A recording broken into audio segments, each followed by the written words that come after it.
Aquilo, Season 2, Chapter 13, Smells of Self-Control. It doesn't have to be that way. It's not the first time I hear those words. I bet a lot of people hear them moments before they become victims. Victims of what? Well, I suppose that depends. The words are always the preamble to some offer that the listener is expected to find irresistible. That way inevitably gets painted as a worst-case scenario, and the proposed alternative hints at an escape. It's a pocket of air at the bottom of a sinking ship, the sweet promise of a life-saving breath, but also the commitment to be dragged down farther and farther into the cold, dark depths. Right now, it's Peter, standing at the end of the tunnel, shining a light in my direction. "She's suffering," he explains, referring to his sister. "She's trying to be strong, but you can only pull on an elastic so long before it snaps. When she loses control, and she will lose control, the results will be fatal." I see the tentacles reaching out from the deep, wrapping themselves around the ship, already eager to pull it down. The threat of something terrible and deadly being drawn in front of me. That annoying girl who saved my life last night, who somehow burrowed a place into my heart through pity, if nothing else, will turn into a monster. Peter promises me that, but I see the tentacles. When I first found out Trevor was cheating on me, he said those exact words. It doesn't have to be that way. I'd found out about him and Cindy. They're texting in the middle of the night when he thought I was sleeping, but the glow of his phone kept me awake. I told him it was over. Back then, I didn't see the tentacles. "Don't throw what we have away." That was his threat, and I fell for it. I took my heart and placed it in his hands a second time. Then he dragged me under. But this time, I see the tentacles. "Worse than Helen Edna?" I ask, my voice firm and challenging. He nods and looks away, but his smile doesn't waver. It's the knowing smile of someone who expected the question. "Helen is a demanding woman, but she lacked the stamina for what she was asking. If you think what happened to her is something intentional on my part, you should know that I'm the one who called the ambulance for her." "What about Theodore? What did you do to him?" He laughs. He dares to laugh at my question as if this was nothing but an amusing misunderstanding to him. "What do you think I did, Miriam? Did Agnes explain the rules so badly to you? She and I thrive on intimacy and affection, not just whatever sordid nightmare you have in mind. The boy lacks a father figure, and I provided that. I try to take a little here and a little there to avoid someone perishing to keep me fed. When Agnes snaps, she will not have such considerations in mind." I know what comes next. When Trevor did it, it was at our favorite restaurant, a place that served delicious mussels and Belgian fries along with imported beers. The beers weren't my thing, but the mussels in garlic sauce and fresh, crisp fries, I could eat my own weight in them. And I always tried. "Give us another chance," Trevor had demanded. It was the us that got to me, I think, pushing the responsibility away from himself and making it something we both had to contend with. If Agnes loses control, it won't be Peter's fault but mine. Except if I can do what comes next. "You can help," Peter says, the tentacles tugging at the ship. "If we can find an Aquilo tree, you and I can break this curse, mine and Agnes's. Helen, Michael, the boy, all of them will have been unfortunate but ultimately impermanent hurdles. If you help me." The ship goes under, taken to its doom. But I'm no longer on board. Not this time. As if rehearsed over the last 10 months of living in this city, having heard the refrain 100 times or more from over a dozen mouths, I say the words myself. There is no such thing as an aquilo tree. The saying makes me smile, and I wonder, is it the same for everyone here?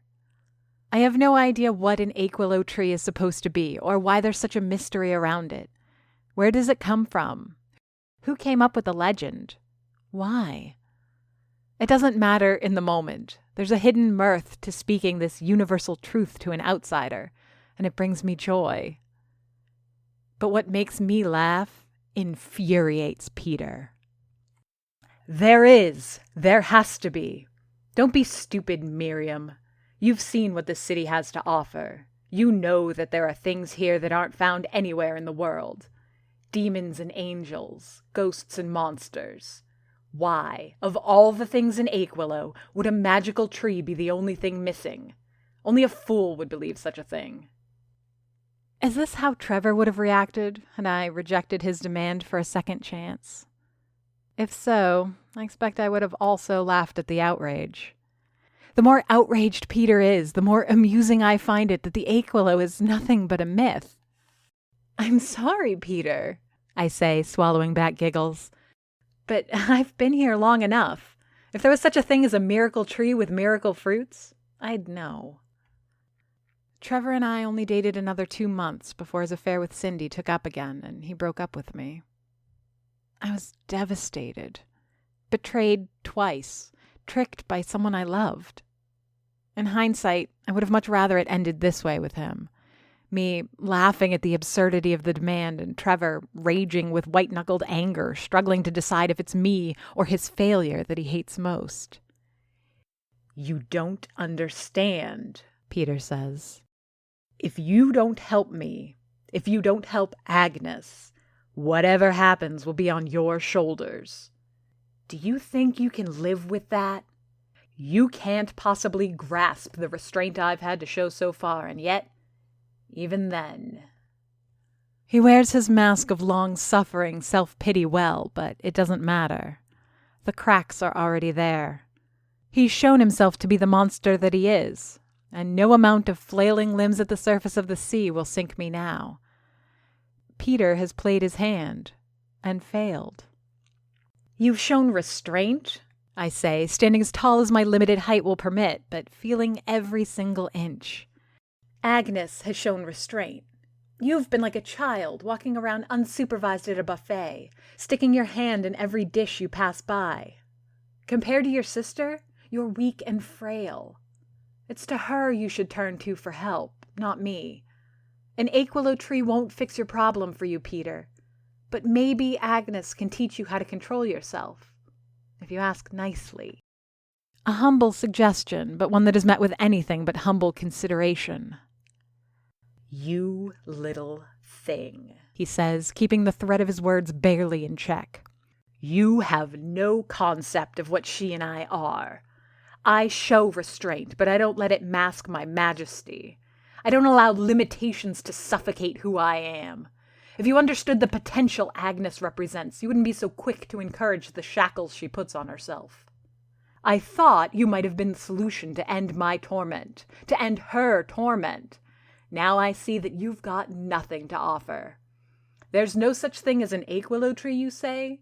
Then there's no reason for me to show any restraint anymore. He stands, and after voicing such a naked threat, I expect him to turn violent.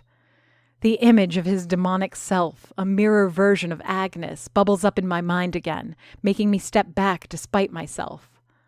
I oddly suck in a breath out of fear, a detail Peter seems to enjoy. Oh, he says, leaning over the counter. Is your courage leaving you so suddenly? Where are your big words of moral superiority now? I could do things to you that would keep me fed for a week, and I could have you begging me to do them to you. He's no bigger now than he was sitting down. His shape has not changed, nor has he manifested any kind of supernatural power. All he leverages over me now is his presence with me in my coffee shop, reminding me of how alone I am with him. But I won't. He pulls away from me, standing and looking out the window. Satisfied he made his point, Peter straightens up and smooths the wrinkles from his shirt. He doesn't even deign to throw a glance my way. Instead, he flips Doris's book of recipes closed with one finger, an act full of disdain. "I won't," he continues, "for the same reason I haven't come after you yet. Because maybe there's a little witch trick in there that can come in useful. Or maybe you'll wisen up and think a little bit harder about whether Aquilo trees are real or not."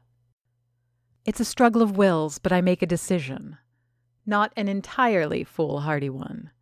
If Peter had wanted me dead, or whatever else his threat promised, he'd have gone through with it. By troubling the waters in hopes of scaring me, he's shown me his position. "Get out of my coffee shop. Please." The please is added out of professional courtesy, and I'm thrilled with how well I managed to convey it in my tone. 24 hours ago, I had two demons going at each other's jugular while I stood between them. I thought I was dead and was not okay with that. It wasn't on my terms. "Think about what I said, Miriam," he says, walking to the door. "Think about everyone around you who's already suffered, and how many more will suffer the same if you don't help me." "Oh, I will." I put my hand over Doris's cookbook. He smiles like a man who thinks he's been made a promise. I also smile because I know it to be a threat. "I thought I'd find you here." I speak the words to no one. The parking lot of the ice cream parlor called Chez Décembre is small and dimly lit by a single lamppost. The light is warm and orange. It looks old and reminds me of the street lamps on the U.S. side of the border of Aquilo. Chez Décembre also has the look and feel of something borrowed from another time. The little bunker-shaped building with a flat roof and large front windows isn't equipped to welcome anyone inside. Patrons are expected to sit on one of the half-dozen robust plastic picnic tables in front or eat in their cars. The brown paneling on the sides is washed out and looks almost purple in the sunlight, though tonight they look like dried blood. To their credit, Chez Décembre serves some good ice cream. Most of it comes from cookbook, but they regularly make their own artisanal gelatos and even sorbets. Stéphane Arsenault, the owner, is yet another of the culinarily inclined residents I've been meaning to befriend. But he spends his winters on a boat in the Bahamas, charging an exorbitant amount for tourists to join him, drink, eat barbecue, and snorkel. All told, I feel like Stéphane has got his life figured out. "How'd you figure it out?" Agnes's voice barely carries over the soft summer wind that blows through the lot. It's coming from the shadows under the umbrella at one of the tables. If I squint, I can see her tiny form sitting cross-legged on the bench. In front of her, there's a collection of empty bowls and cups, all victims of her ravenous hunger. "Gulliver told me this was your favorite place. Since you're not eating all my pastries at the cafe, and Peter went looking for you a minute ago, I figured you wouldn't be home." "Peter was looking for me?" The alarm in her voice is difficult to ignore, but I do my best to stay calm and walk over to her. There's a swarm of moths crowding around the light of the lamppost, and I can see the thin strands of spiderwebs there, strung up to partake in this living buffet. Agnes's collection of empty cups is even more prodigious up close. It looks like a little city, with stubby skyscrapers crowded in front of her. I assume so. What he really wanted was to get my help, and was using you as leverage. Had a little midnight craving there? I nod towards the cups as I sit down, putting on a reassuring smile that I'm not even sure she can see. In the dark, she's almost invisible to me, her features and expression hidden in shadows. All except for her gold eyes, that seem to reflect every ounce of ambient light. I assume it's the same for her, that I too am swallowed up and disappeared in the night. But who knows how well a succubus sees in the dark? "Taste is a sensation," she explains. "I guess I'm eating my emotions or something. But it's like drinking water when you're hungry, you know? It fills me up, but it's not the right thing." I nod, as much to tell her I understand as to test her sight. I get that. I've slain a few pints of ice cream myself when I've been down. Though, it goes straight to my hips if I overdo it. She huffs an aborted laugh. recognizing the joke but unable to muster up the amusement to really enjoy it. To be fair, it wasn't that good a joke.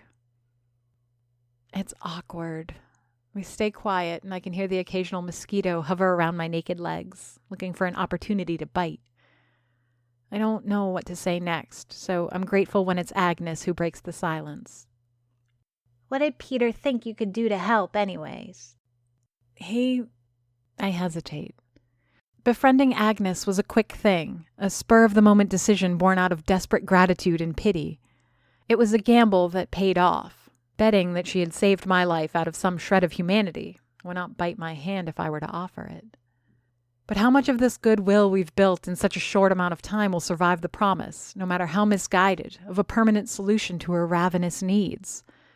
Surely, she would not pass up the opportunity to explore even a far-fetched hope that she could satisfy the unsatisfiable. He wanted to know about the Aquilo tree.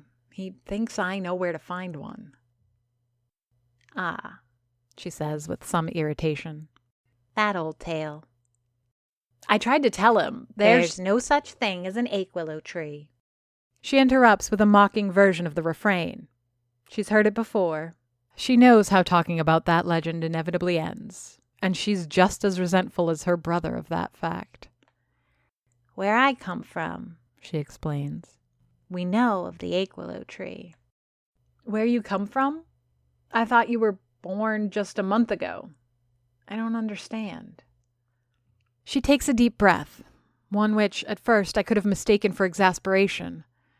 Instead, I recognize it as resignation. Whatever she has to tell me isn't something she wants to say out loud, and the hesitation that follows is a clear sign of that. This, her silhouetted hand moves around her body. Agnes, as you know her, is a month old. When Peter and I escaped the place where we were before and wound up here, what I was, that's a lot older. Older than I have words to explain. You mean like your soul?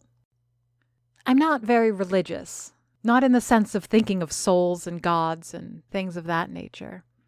All sense of spirituality got washed out of me during my cynical early teens, along with any respect for organized religion. You could say that my particular worldview on that subject has been challenged by the inescapable supernatural layer of life in Aquilo, but it's hard to take the disbelief out of my tone. Ha! I should be so lucky. I don't know what a soul is supposed to be, but I doubt that either Peter or I came equipped with one. Call it our essence. That, as far as I can tell, has always existed. When I was in the hospital, recuperating from the hunger demon's attack, I spent many a sleepless night wondering what kind of creature it was that fed on my magical cakes. Demon might have been accurate, but it lacked in details. Now, I suppose I know a bit more. Immortal raccoons and demons from the beginning of time. It's enough to make me feel puny in my own mortality. And where is it you came from? I expect her to say hell. Where else would demons come from? After all, if my theory is correct, she slipped in through the Hellgate Mayor Byrne closed in spring. It's right there in the name.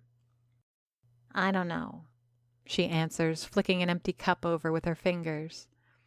A place that's just outside of this world, I guess. Imagine a warehouse, a place where all the needs and wants are kept. All the cravings and desires get thrown in there in a swirling, chaotic vortex of sour, rancid emotions. Once in a while, there's a poke in the wall of that place, a little window that opens to this world of satisfaction. A lot of us swarm there and try to make our way out. Anything to escape the pain of needing. But it's usually the angrier things that manage to flood through. She laughs. It's a bit of a nervous giggle, like what someone who just thought up the most inappropriate joke would do. You'd be surprised how much hate and rage hold sway in a place of pure emotion. Okay, so Agnes didn't answer hell. She described it. And I can hear the words of her brother echoed in her calm explanation. Hell is desire without satisfaction. I think of the hunger demon, ever suffering, its appetite without end. They say starving to death is one of the most terrible ways to go, except it can't. It just lingers in that state forever, and judging by what Agnes said, has always been that way. That's terrible. My sympathy comes off as so far from adequate, I regret even speaking up. What frame of reference do I have that I can say anything? I've never gone hungry, let alone enough that I could be considered starving. And my heartbreaks already feel like the life experiences that are the mortar to the building blocks of my life, not the very essence of my being prior to having physical form. I feel stupid for getting annoyed that you stole that kiss from me. Please don't, she says, reaching out to put a hand on my wrist. I'm trying so hard not to be that thing that I am. I look how Peter walks around this world, like everyone here is there only to satisfy him, and I hate it. I detest what I am, but I would much rather suffer these cravings than be like him. Either way, this is better than how things were before. I take her hand in return, squeezing it hard. I don't know what she gets from this, what satisfaction such a small act of friendship offers, but I hope it's something. Peter says he's been restraining himself, I explain, trying to change the subject a little. He hasn't, Agnes says. For a second, I want this to mean that Peter's threat was empty after all, that he can't do the damage he promises. Of course, that's not where Agnes was going. I've been holding him back, begging and bargaining to keep him from hurting people. I keep promising him that I'll change and embrace what he calls my true nature.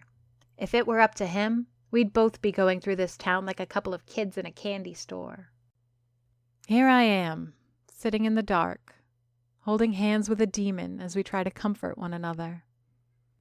It's a new weird for me, and maybe the ghost of Doris is whispering in my ear, but I have no problem with this strange new paradigm. But there remains one lingering question. So why haven't you? Her hand pulls away. It settles on her lap along with its counterpart. I can see by the outline of her skull that her head is hung. Our obscured features and the dark confinement of our covered table feels like a confessional. It's not who I want to be. Then, I say, standing up, it's not who you are. I must confess, I don't know how to treat Agnes. Now that I'm outside of Peter's aura and that I've broken free of my own prejudice, I can feel there's something electric in her presence. I know she makes every effort to suppress whatever it is that she and her brother give off, but there's a residual buzz and my brain doesn't know what to make of it.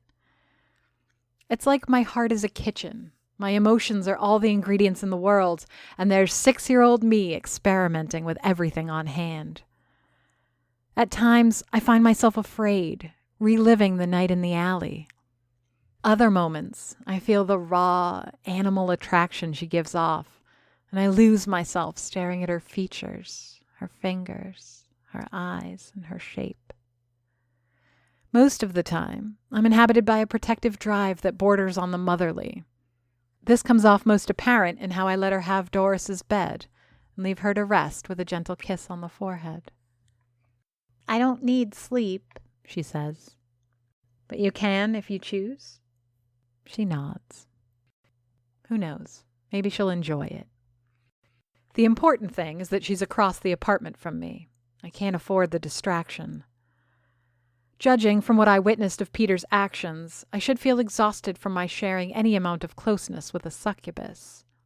Gulliver, holding her hand, knocked him out for a day, and a kiss put me in a coma overnight. Right now, my mind is racing, even as my muscles ache for a rest. Whatever toll there is, I'm deferring payment. There will be plenty of time for exhaustion once I'm done with this. I sit on the floor of the kitchen. It's still warm from a day of being blasted by the sun through the window. The only light now is from the fixture above the sink, but it's enough to make the pages of Doris's recipe book legible. I've gone through them so many times that I can tell which section I'm on just by the texture of the paper. Rough and thick are Melody's recipes, while thin and silky ones are Elaine's. Doris's entries are smooth to the touch, and Amelia's feel raw and natural like watercolor paper. Philemon's have rough edges and are both a little wider and a little shorter than any of the others, walking out of step with the format of the book. The recipes themselves are so diverse as to challenge logic itself. I can get a sense of history through the dishes, the evolution of cooking stretched over 6 generations of women. There's a portrait of the world one wouldn't expect out of a village lost in the woods between Quebec and Vermont. Courses from as far as the Philippines are penned in Madeleine's handwriting, and there's a noodle recipe from Melody that could pass for a pad thai fusion dish with ease. What are you looking for? It's Agnes. For a second, I assume she decided not to sleep after all, but when I look up, the sun is again beaming through the window. Either I nodded off, or I've been going through this tome all night. Again. She presses her back against the wall opposite me and slides down to sit on the floor. She's still wearing the clothes she borrowed. Something to satisfy. Satisfy me? She licks her lower lip as she says the last word. It's an unconscious thing, a detail I wouldn't have noticed on anyone else in any other situation, but knowing what I'm dealing with has made me hyper-aware of every little gesture. In part to guard myself against her influence, and in part out of morbid curiosity. Yes, and Peter. I've done it before for the hunger demon. All I need is some sort of variant that will cool down your, desires. She finishes the sentence for me, stretching out the word, adding to its weight. A sweet, lazy smell manifests in the kitchen. I can't decide if it's from the sun warming whatever spilled honey or sugar might be lost between the ceramic tiles, or something less natural and wholesome. Those little pistachio things didn't exactly do the trick, but they were filling enough, she says, changing her tone and pulling her knees up to her chest, wrapping her arms around them. She's losing control. I laugh, trying to hide my nerves with a clumsy giggle. Yeah, those are what I feed the hunger demon. Keeps it calm for a few days, but it doesn't seem to affect other people. Then again, I'm not people, and it's not that effective anyways. Sorry. It's more of a distraction. Helps me ignore the problem instead of fixing it. The recipe book makes a thumping sound as I close it. It should be satisfying, but instead it has the taste of giving up. I know, but what if I can come up with something that would work? Then neither of you would have to hurt anyone. You'd be able to live normal lives. She shakes her head and bites her lip. I can see the hunger in her eyes. It's in the way she avoids looking at me, afraid that seeing a meal right in front of her will be too much for her starving impulses. Peter doesn't want a normal life. Maybe you find the perfect little eclair that I can eat once in a while and not have to live off stolen affections. But Peter, he can't wait to rip the lust out of every random stranger, leaving them as lifeless, dehydrated husks. It's his nature. It's my nature. Her fingers fidget, shifting from open hands to closed fists. They grasp at her dark hair, pulling strands with manic tugs before releasing them again. The smell of the kitchen becomes even sweeter, with hints of a flowery aftertaste. As distraught as Agnes is, I want to crawl over to her and hold her in my arms. Instead, I dig in my heels and push my back against the wall behind me. It's not who you are, I repeat myself from earlier, hoping that the words find purchase. But it is what Peter is, and I can't think of a way to stop him. Can we just send him back to where you both came from? She shakes her head with such force, I worry her neck might snap in the process. The white in her eye forms a perfect circle around her golden irises. Agnes has described what it is she and her brother ran from, but that look, the violence of her reactions, speak louder than anything she could have said. No! I'd rather kill him than send him back. You mortals think of hell as a place of fire and physical pain. You can't possibly understand what it actually is. There's nothing Peter could do to me or anyone that would make me hate him enough for that. The following silence stretches too long. My legs are already numb from sitting on the floor for hours. My lower back aches from pressing on the molding at the base of the wall. In the awkward minute while Agnes settles down and I absorb what she's saying, I can feel every little pain in my bones and the ants in my feet. I look up at the window above the sink. There's the sound of an ambulance in the distance. In Montreal, that would have barely registered, but in Aquilo? I gotta go. Agnes pulls herself to her feet.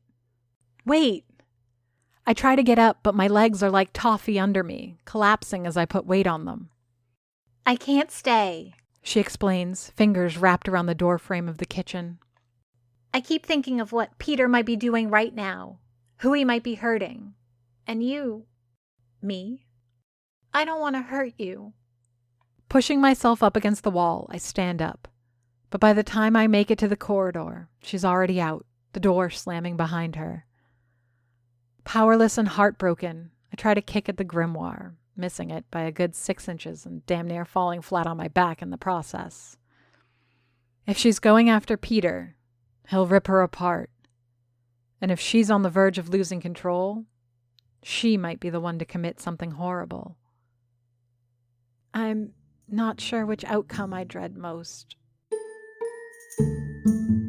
Aquilo is written by J.F. Dubow and narrated and produced by me, Amy Frost. If you enjoy the show, please leave us a review on Apple Podcasts. You have no idea how much it helps. Want to support the show? Buy us a coffee. Visit ko-fi.com/Aquilo to donate a cup. Questions? Comments? Email us at aquilo@gmail.com. Follow us on Facebook, Twitter, and Instagram under the username Aquilo.